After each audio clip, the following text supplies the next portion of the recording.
Hello बच्चों, question states that a body of mass 100 kg stand on a spring weighing machine inside a lift. The lift start to ascend with acceleration 2.2 meter per second square. What is the reading of the machine? So question में हमें कहा गया है कि suppose करता हूँ, जैसे मान लीजिए हमारे पास एक ये लिफ्ट है। क्वेश्चन के अकॉर्डिंग लिफ्ट के अंदर जैसे हमारे पास एक वेइंग मशीन है जिस पर जो एक बॉडी है जिसका मास कितना है 100 किलोग्राम है, stand on a spring weighing machine. So this body on a weighing machine.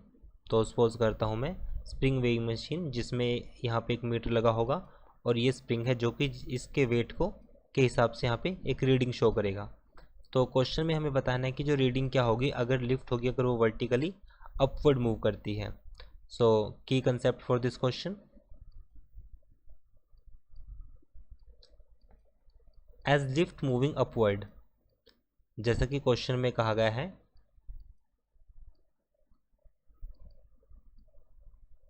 As lift moving upward means upward direction में चलेगी। So it means body will experience a pseudo force.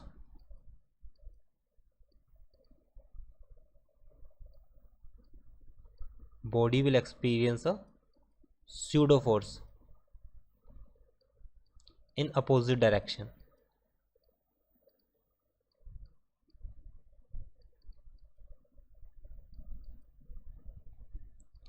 जैसा कि हम देख सकते हैं, जैसे अगर हमारे पास जैसे डाउनवर्ड जो होगा हमारे पास क्वेश्चन में, अब इसका जो वेट होगा इस पर एक्सेलरेशन एक्ट करेगा क्योंकि बॉडी ऊपर की तरफ गई जाएगी एक्सेलरेशन ए से, तो इस पर एक सूडो फोर्स लगेगा that will be equal to M A and इसका वेट क्या है vertically downward M G.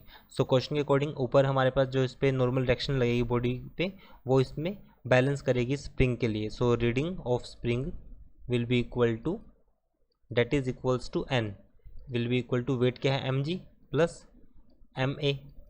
So now it is clear. Question में वैल्यू को पुट करते हैं। मास हमारे पास कितना है 100 किलोग्राम, जी हमारे पास कितना है 9.8 and acceleration 2.2 on solving 100 into this value 12.0 because जैसे इसको सॉल्व करेंगे तो वैल्यू हमारे पास 2 and 0, 9 and 2 11 and 1 12। On solving this value we get value as equals to 1200 newton. So it is the reading of the spring. I hope solution is understandable. Thank you.